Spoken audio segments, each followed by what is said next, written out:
maka bagaimanakah binatang yang lemah ini? Apakah tidak lawa-lawa itu naik saksi dengan bentuknya, rupanya, geraknya, petunjuknya dan keajaiban-keajaiban ciptaannya bagi yang menjadikannya, yang maha bijaksana dan yang maha pencipta, yang maha kuasa, lagi yang maha mengetahui.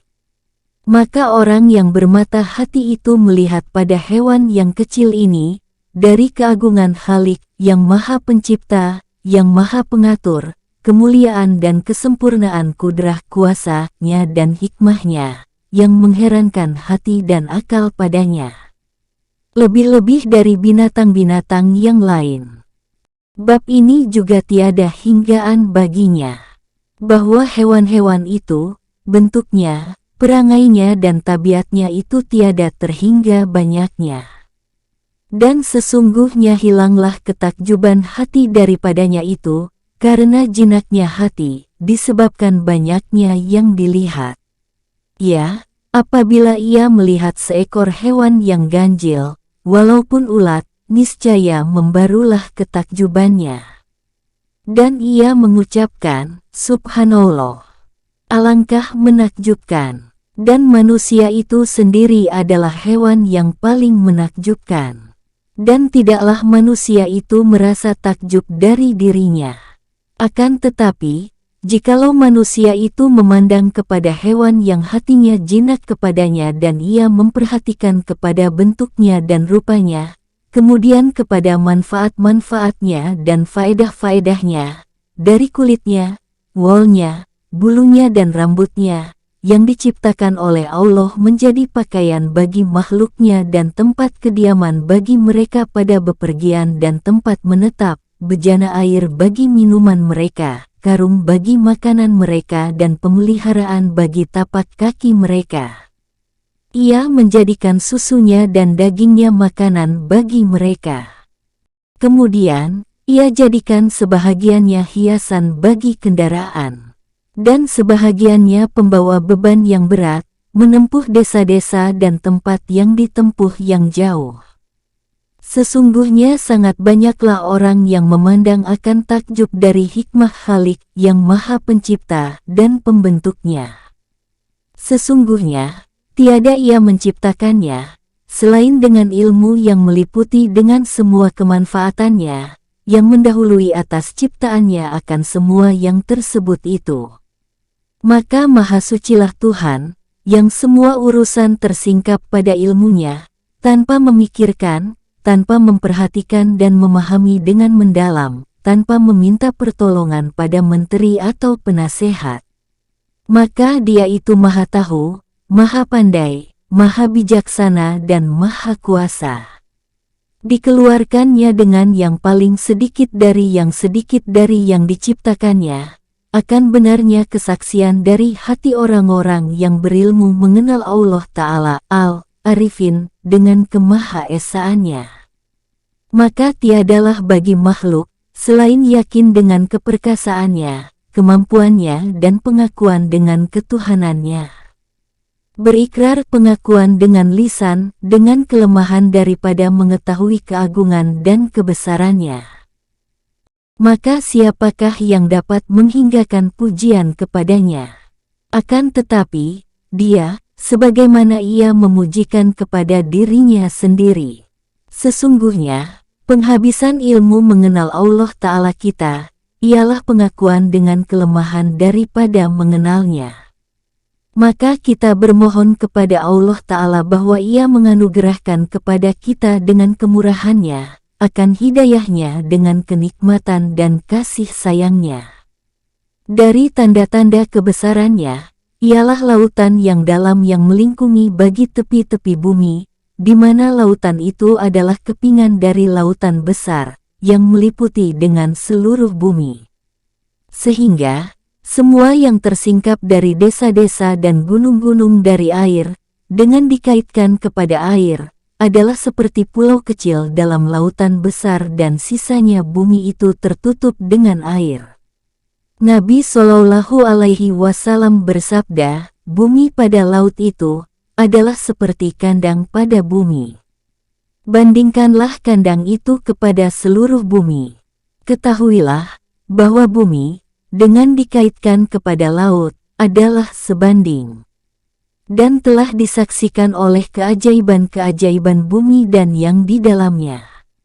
Maka perhatikanlah sekarang akan keajaiban-keajaiban laut. Sesungguhnya keajaiban-keajaiban yang dalam lautan itu, dari hewan dan benda-benda adalah berlipat ganda dari keajaiban-keajaiban yang Anda saksikan di atas permukaan bumi. Sebagaimana luasnya itu berlipat ganda dari luasnya bumi. Karena luasnya lautan, yang ada padanya dari hewan-hewan besar, akan apa yang Anda melihat kenyataannya dalam laut itu, lalu Anda menyangka bahwa itu pulau. Lalu turunlah penumpang-penumpang padanya. Kadang-kadang Anda merasakan dengan api, apabila ia menyala, lalu ia bergerak. Dan diketahui bahwa itu hewan.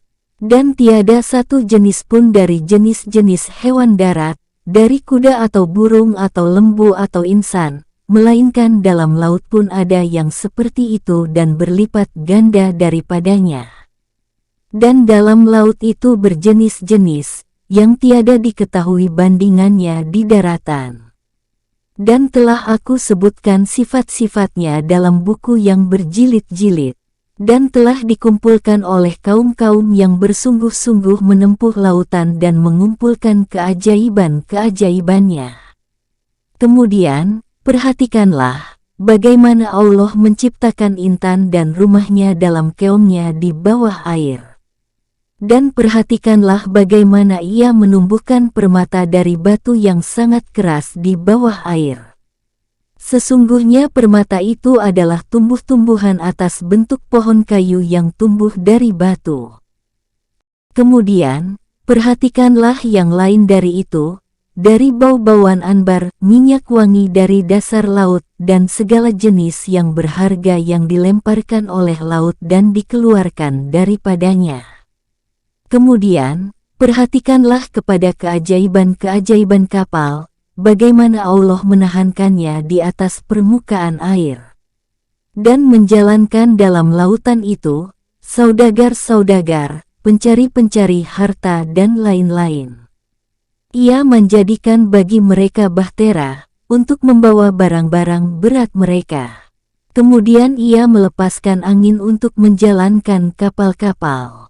Kemudian, ia memperkenalkan kepada nelayan-nelayan akan tempat kedatangan angin, tempat berhembusnya dan waktu-waktunya.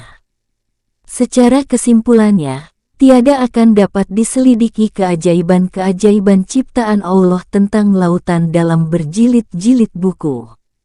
Dan yang lebih menakjubkan dari yang demikian seluruhnya, ialah apa yang lebih tampak dari setiap yang tampak, yaitu cara tetesan air.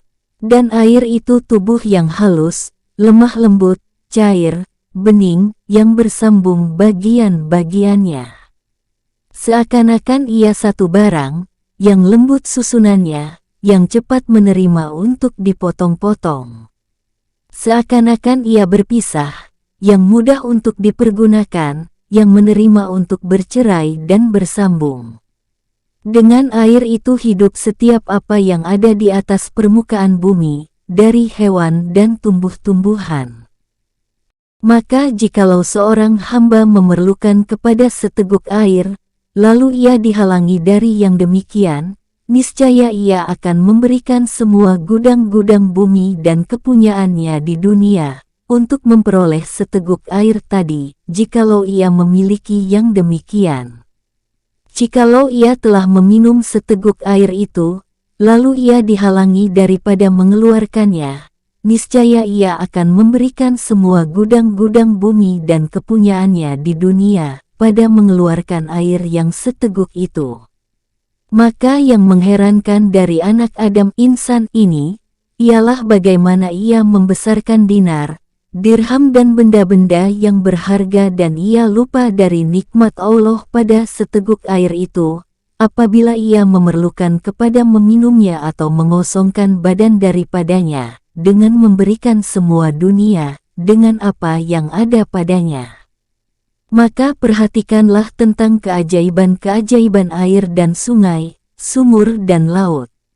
Pada semuanya itu tempat yang luas dan jalan bagi pikiran. Semua yang demikian itu saksi-saksi yang terang, tanda-tanda yang bantu-membantukan, yang menuturkan dengan lidah keadaan, yang menjelaskan dari keagungan penciptanya, yang melahirkan dari kesempurnaan hikmahnya padanya, yang menyerukan segala yang mempunyai hati berakal dengan lagunya masing-masing, yang mengatakan bagi setiap yang berakal, apakah engkau tidak melihat aku, melihat rupaku, susunanku, sifat-sifatku, kemanfaatan-kemanfaatanku, perbedaan hal keadaanku dan banyaknya faedah-faedahku. Adakah engkau menyangka bahwa aku mengadakan diriku? Atau aku diciptakan oleh seseorang dari jenisku? Atau tidakkah engkau malu bahwa engkau memandang pada kata-kata yang tertulis dari 3 huruf, lalu engkau putuskan bahwa kalimat itu dari ciptaan anak Adam manusia yang berilmu, yang berkuasa, yang berkehendak, yang berkata-kata. Kemudian, engkau memandang kepada keajaiban-keajaiban tulisan ketuhanan, yang tertulis di atas halaman-halaman wajahku, dengan pena kalam ketuhanan, yang tidak diketahui oleh penglihatan akan zatnya, geraknya dan sambungannya dengan tempat tulisan. Kemudian terlepas hati engkau dari keagungan penciptanya. Nutfah air hanyir setetes itu mengatakan kepada yang mempunyai pendengaran dan hati, tidak kepada mereka yang terasing dari pendengaran, engkau mendugakan aku dalam kegelapan perut, yang terbenam dalam darah haid, pada waktu yang lahirlah penggurisan dan pembentukan atas mukaku. Lalu yang mengukirkan biji mataku, pelupuk-pelupuk mataku, dahiku, pipiku dan bibirku. Lalu engkau melihat pembengkokan tampak sedikit demi sedikit, secara berangsur-angsur. Dan engkau tidak melihat di dalam nutfah itu yang mengikir dan tidak di luarnya. Tidak di dalam rahim ibu dan tidak di luarnya. Dan tiada berita daripadanya bagi ibu, bagi bapak, bagi nutfah dan bagi rahim. Apa tidakkah pengukir ini yang lebih menakjubkan dari yang engkau saksikan, yang mengukirkan dengan pena akan rupa yang mengherankan, yang kalau engkau memandang kepadanya sekali atau 2 kali, niscaya engkau mengetahuinya. Maka sanggupkah engkau mempelajari jenis ini dari lukisan dan penggambaran yang melengkapi zahiriyah nutfah, batiniyahnya dan semua bahagian-bahagiannya, tanpa penyentuhan bagi nutfah, tanpa penyambungan dengan nutfah, tidak dari dalam dan tidak dari luar. Maka jikalau engkau tidak merasakan takjub dari keajaiban-keajaiban ini dan tidak engkau memahami dengan dia itu, bahwa yang menggambarkan, yang mengukir dan yang menakdirkan, tiada bandingan baginya. Dan tidaklah pengukir dan penggambar itu menyamainya. Sebagaimana ukiran dan ciptaannya tidak akan menyamainya oleh ukiran dan ciptaan manapun. Maka di antara 2 pembuat itu dari perbedaan dan perjauhan, akan apa yang di antara 2 perbuatan. Maka jikalau engkau tidak merasa takjub dari ini, maka merasa takjublah dari ketidakadanya ketakjuban engkau. Maka itu adalah yang lebih menakjubkan dari setiap ketakjuban. Maka yang membutakan mata hati engkau serta jelasnya ini dan yang mencegahkan engkau daripada penerangan serta terangnya ini, adalah patut bahwa engkau merasa takjub daripadanya. Maka Maha Sucilah yang memberi petunjuk dan yang menyesatkan, yang membelokkan dan yang meluruskan, yang mencelakakan dan yang membahagiakan. Dan yang membukakan mata hati kekasih-kekasihnya, lalu menyaksikannya pada semua atom alam dan bahagian-bahagiannya. Ia membutakan hati musuh-musuhnya dan didindingkannya dari mereka dengan kemuliaan dan ketinggiannya. Maka baginya ciptaan dan urusan, penganugerahan nikmat dan kelebihan, kelemah lembutan dan keperkasaan. tiada akan menolak bagi hukumnya dan tiada yang mendatangkan akibat bagi kodonya takdirnya. Di antara tanda-tanda kebesarannya, ialah udara yang halus, yang terkurung di antara ketembusan langit dan kebungkukan bumi. Tiada diketahui dengan panca indera sentuhan ketika berhembusnya angin akan tubuhnya udara. Dan tiada terlihat dengan mata akan dirinya udara. Jumlahnya adalah seperti satu lautan. Burung-burung itu tergantung di udara langit dan lomba berlomba. Berenang di udara dengan sayap-sayapnya, sebagaimana binatang laut berenang dalam air. Bergoncanglah tepi-tepinya dan ombak-ombaknya ketika berhembus angin, sebagaimana bergoncangnya ombak-ombak laut. Maka apabila Allah menggerakkan udara dan menjadikannya angin yang berhembus, maka jikalau dikehendakinya, niscaya dijadikannya manusia di hadapan rahmatnya, sebagaimana Allah berfirman, dan kami tiupkan angin untuk menyuburkan. S15 Al-Hijr ayat 22. Maka disambungkannya dengan gerakannya ruh udara itu kepada hewan-hewan dan tumbuh-tumbuhan. Lalu semuanya itu bersedia untuk semakin besar. Dan kalau dikehendakinya, niscaya dijadikannya azab atas orang-orang yang berbuat maksiat dari makhluknya, sebagaimana ia berfirman, sesungguhnya kami kirimkan kepada mereka angin yang amat kencang, di hari sial yang terus-menerus, yang menumbangkan manusia, seolah-olah mereka sebagai pohon kurma yang terbongkar. S54 Al-Qamar 19-20. Kemudian, perhatikanlah kepada kelembutan udara, kemudian kepada kerasnya dan kuatnya manakala tertekan dalam air.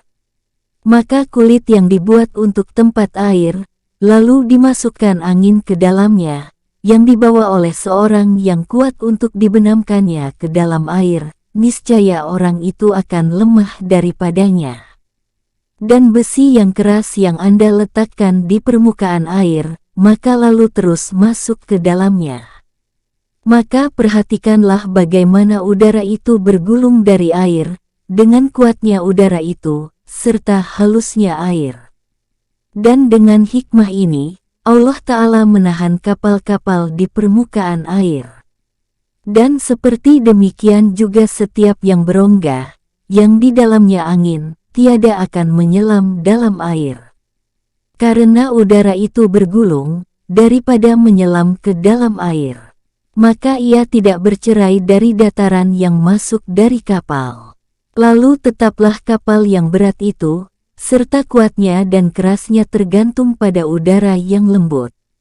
Seperti orang yang jatuh dalam sumur, lalu bergantung pada ujung kain seorang laki-laki yang kuat, yang mencegah dari kejatuhan dalam sumur. Maka kapal itu dengan bawahnya yang dalam bergantung dengan ujung-ujung kain udara yang kuat, sehingga kapal itu tercegah dari kejatuhan dan menyelam dalam air.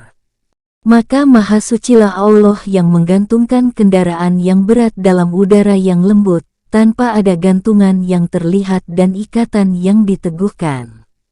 Kemudian, perhatikanlah kepada keajaiban-keajaiban udara dan yang lahir padanya, dari mendung, petir, kilat, hujan, salju, bintang dan halilintar. Itu semuanya adalah keajaiban-keajaiban yang terdapat di antara langit dan bumi. Dan Al-Quran telah mengisyaratkan kepada sejumlah yang demikian pada firman-Nya, tidaklah kami menciptakan langit dan bumi dan apa yang diantara keduanya itu untuk sekedar main-main saja. S44 Ad-Duhan ayat 38. Dan yang diterangkan itu adalah yang diantara langit dan bumi. Dan Allah mengisyaratkan kepada penguraiannya pada banyak tempat, di mana ia berfirman, dan awan yang disuruh bekerja di antara langit dan bumi. S2 Al-Baqarah ayat 164. Dan di mana ia membentangkan petir, kilat, awan dan hujan. Maka apabila tidak ada bagi engkau keberuntungan dari jumlah ini, selain bahwa engkau melihat hujan dengan mata engkau dan engkau mendengar petir dengan telinga engkau, maka hewan pun bersekutu dengan engkau pada mengenal ini. Maka tingkatkanlah dari lembah alam kehewanan ke alam malaikat yang tertinggi. Maka sesungguhnya engkau telah membukakan kedua mata engkau. Lalu engkau memperoleh zahiriyahnya. Maka pejamkanlah mata zahiriyah engkau dan perhatikanlah dengan mata hati batiniyah engkau, supaya engkau melihat keajaiban-keajaiban batiniyahnya dan keganjilan-keganjilan rahasianya. Ini juga suatu pintu, yang panjanglah pemikiran padanya. Karena tiada harapan pada penyelidikannya yang lebih mendalam. Maka perhatikanlah akan awan yang tebal, yang gelap. Bagaimana engkau melihatnya, yang berkumpul pada udara yang bersih, yang tiada keruh padanya. Bagaimana ia diciptakan oleh Allah Ta'ala, apabila ia menghendaki dan kapan ia menghendaki. Dan awan itu serta kelembutannya membawa air yang berat dan yang memegangnya dalam udara langit, sampai diizinkan oleh Allah Ta'ala pada menurunkan air dan memotongkan tetes-tetes air. Setiap tetes itu menurut kadar yang dikehendaki oleh Allah Ta'ala dan di atas bentuk yang dikehendakinya. Maka engkau melihat awan itu menyiramkan air ke atas bumi dan mengirimkannya tetesan-tetesan yang bercerai-berai, yang tidak diketahui oleh suatu tetesan daripadanya akan suatu tetesan yang lain. Dan tiada bersambung yang satu dengan lainnya. Akan tetapi, masing-masing turun pada jalan yang digariskan baginya, yang tidak berpaling daripadanya. Maka tidak terdahululah yang kemudian dan tidak terkemudianlah yang dahulu. Sehingga mengenailah bumi setetes demi setetes. Maka jikalau berkumpullah orang yang dahulu dan orang yang kemudian, untuk menciptakan satu tetes daripadanya atau untuk mengetahui bilangan yang diturunkan daripadanya pada suatu negeri atau suatu desa, niscaya lemahlah perhitungan jin dan insan daripada yang demikian. Maka tiada yang mengetahui bilangannya, selain yang menjadikannya. Kemudian, setiap tetes daripadanya itu bagi setiap bahagian dari bumi. Dan bagi setiap hewan daripadanya, dari burung, binatang liar, semua binatang kecil-kecil dan binatang ternak itu tertulis atas tetesan itu, dengan tulisan ketuhanan, yang tidak diketahui dengan penglihatan zahir, bahwa tetesan itu rezeki ulat anu, yang berada pada jurusan gunung anu, yang sampai kepadanya ketika hausnya pada waktu anu. Ini bersama apa yang terjadinya air es yang keras dari air yang lembut dan pada berguguran salju seperti kapas yang mengaca, adalah termasuk dari keajaiban-keajaiban yang tidak terhingga banyaknya. Setiap yang demikian itu adalah kurnia dari Tuhan yang Maha Perkasa dan yang Maha Kuasa dan paksaan dari Tuhan yang Maha Pencipta dan yang Maha Pemaksa. Tiada bagi seorang pun dari makhluk bersekutu padanya dan turut campur. Bahkan tiadalah bagi yang beriman dari makhluknya, selain ketenangan dan ketundukan di bawah keagungan dan kebesarannya. Dan tiadalah bagi orang-orang yang buta, yang ingkar, selain kebodohan dengan caranya. Dan terkutuklah segala sangka waham dengan menyebutkan sebab dan alasannya. Maka berkata orang yang bodoh, yang tertipu, sesungguhnya air itu turun, karena dia itu berat menurut sifatnya. Dan ini adalah sebab turunnya. Orang yang bodoh itu menyangka bahwa ini adalah ilmu mengenal Allah Ta'ala yang tersingkap baginya dan ia bergembira dengan ilmu mengenal Allah Ta'ala tersebut. Jikalau ditanyakan kepadanya, apa arti tabiat sifat itu? Siapakah yang menciptakannya? Siapakah yang menciptakan air yang sifatnya itu berat? Siapakah yang menaikkan air yang dituangkan di bawah pohon kayu, ke atas ranting-ranting, padahal air itu berat menurut sifatnya? Maka bagaimana ia turun ke bawah, kemudian meninggi ke atas dalam rongga pohonan kayu itu sedikit demi sedikit, di mana tidak terlihat dan tidak dipersaksikan, sehingga ia bertebaran pada semua pinggir-pinggir daun. Lalu memberi makan kepada setiap bahagian dari setiap daun, dan mengalir kepadanya dalam rongga-rongga urat yang kecil sebagai rambut, yang menghilangkan haus urat daun, yang menjadi asal daun itu. Kemudian berkembanglah dari urat yang besar, yang memanjang sepanjang daun itu urat-urat kecil. Maka seakan-akan yang besar itu sungai, dan yang bercabang daripadanya adalah sungai-sungai kecil. Kemudian, bercabang dari sungai-sungai kecil itu tempat mengalir yang lebih kecil daripadanya. Kemudian, berkembang daripadanya benang-benang kelawa-lawaan yang halus, yang keluar dari dapat diketahui oleh penglihatan. Sehingga ia menghampar pada semua lintangan daun. Lalu sampailah air pada rongga-rongganya ke bahagian-bahagian daun yang lain, untuk diberinya makan, ditambahkannya besarnya, dihiaskannya dan diteruskannya kelembutan dan kehijauannya. Dan seperti demikian juga pada bahagian-bahagian buah-buahan yang lain. Maka jikalau adalah air itu bergerak menurut sifatnya ke bawah, maka bagaimana ia dapat bergerak ke atas? Kalau adalah yang demikian itu dengan tarikan penarik, maka apakah yang memaksakan penarik itu? Kalau ada yang demikian itu berkesudahan pada akhirnya kepada pencipta langit dan bumi dan yang maha perkasa di alamul mulki dan malakut, maka mengapakah tidak dialihkan kepadanya dari permulaan urusan? Maka kesudahan orang yang bodoh itu adalah permulaan orang yang berakal. Di antara tanda-tanda kebesarannya, ialah kerajaan langit dan bumi dan yang di dalamnya, dari bintang-bintang. Itulah urusan seluruhnya. Siapa yang mengetahui seluruhnya dan luput baginya segala keajaiban langit, maka pada hakikat maknanya telah luput baginya semua. Bumi, laut, udara dan setiap tubuh benda yang bertubuh selain langit, dengan dikaitkan kepada langit itu adalah setetes dalam lautan dan lebih kecil lagi. Kemudian, perhatikanlah bagaimana Allah mengagungkan urusan langit dan bintang-bintang dalam kitabnya. Maka tiada satu surah pun dalam Al-Quran melainkan melengkapi atas pengagungannya pada beberapa tempat. Berapa banyak dari sumpah dalam Al-Quran dengan langit dan bintang-bintang itu, seperti firman-Nya Allah Ta'ala. Demi langit yang penuh bintang-bintang. S85 Al-Buruj ayat 1. Dan firman-Nya, demi langit dan yang datang di malam hari. S86 At-Tarik ayat 1. Dan firman-Nya, demi langit yang penuh dengan jalan-jalan. S51 As-Sariyat ayat 7.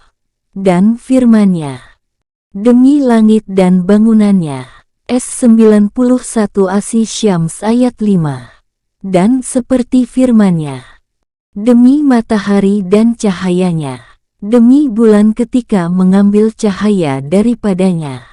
S91 As-Syams ayat 1-2. Dan seperti firman-Nya, sebab itu, aku bersumpah dengan bintang-bintang yang timbul tenggelam, yang berlari terbit dan terbenam. S81 At-Takwir ayat 15-16. Dan firman-Nya, demi bintang, ketika ia terbenam. S53 An-Najm ayat 1. Dan firman-Nya, aku bersumpah dengan tempat turunnya bintang-bintang. Dan sesungguhnya itu suatu sumpah yang besar, kalau kamu tahu. S56 Al-Waqiah ayat 75-76.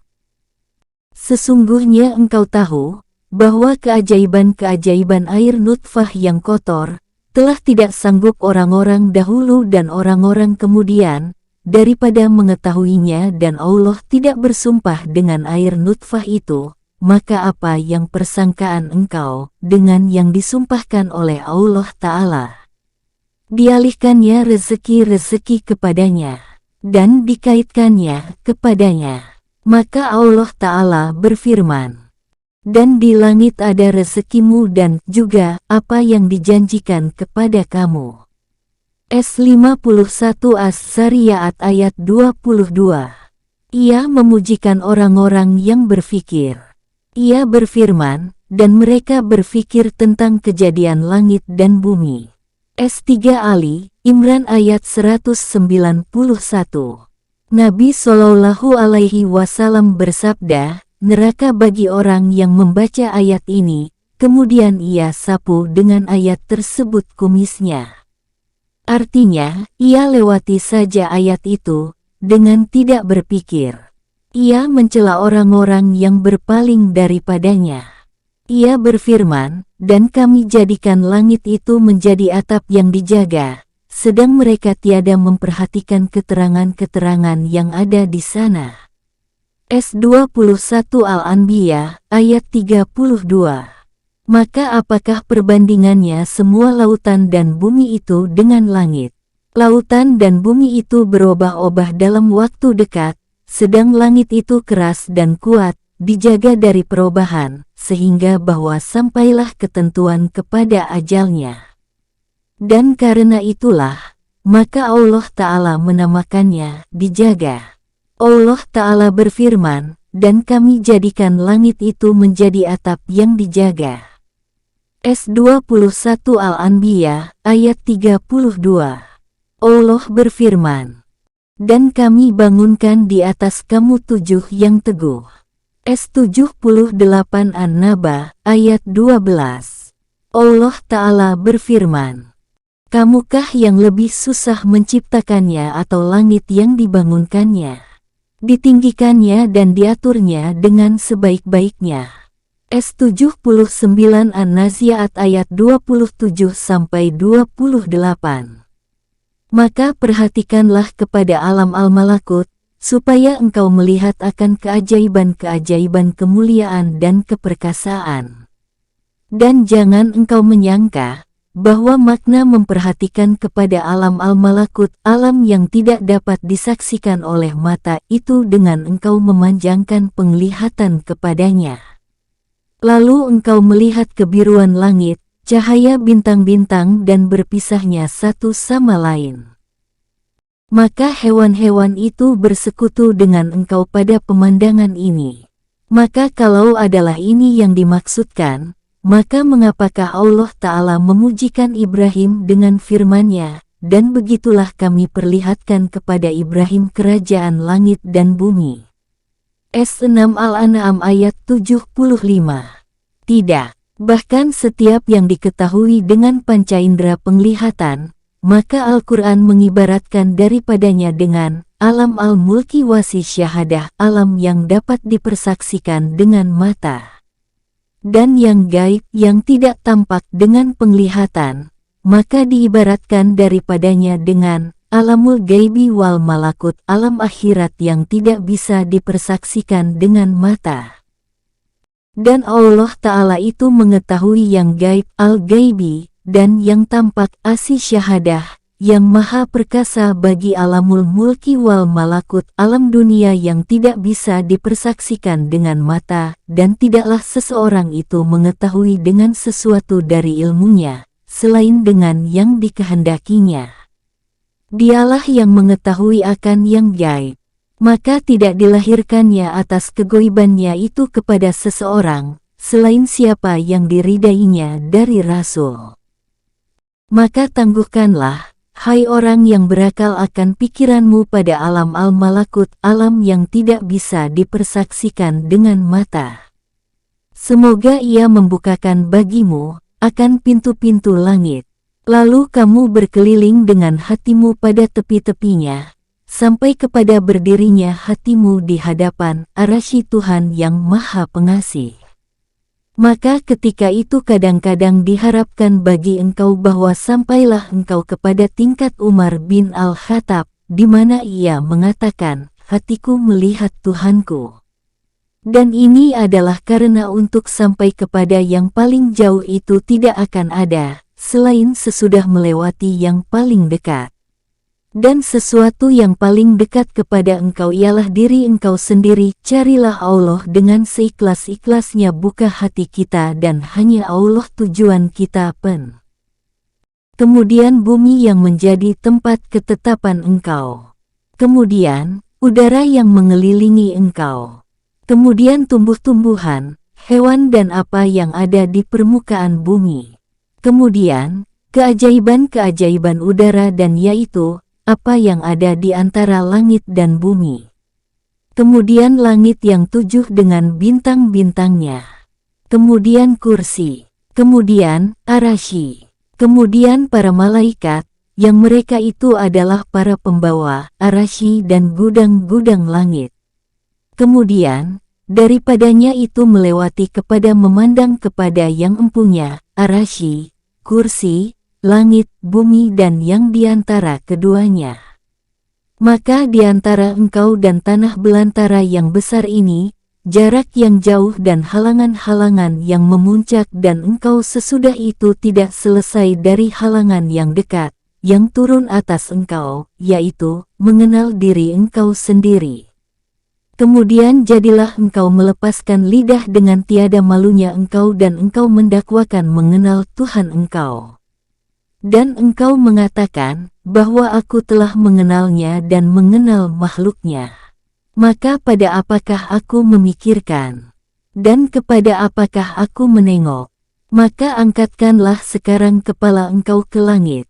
Perhatikanlah pada langit itu dan pada bintang-bintangnya, pada peredarannya, terbit dan terbenamnya, matahari dan bulannya, perbedaan timur dan baratnya, berkekalannya pada gerak secara terus-menerus, tanpa lesu pada gerakannya, tanpa perubahan pada perjalanannya.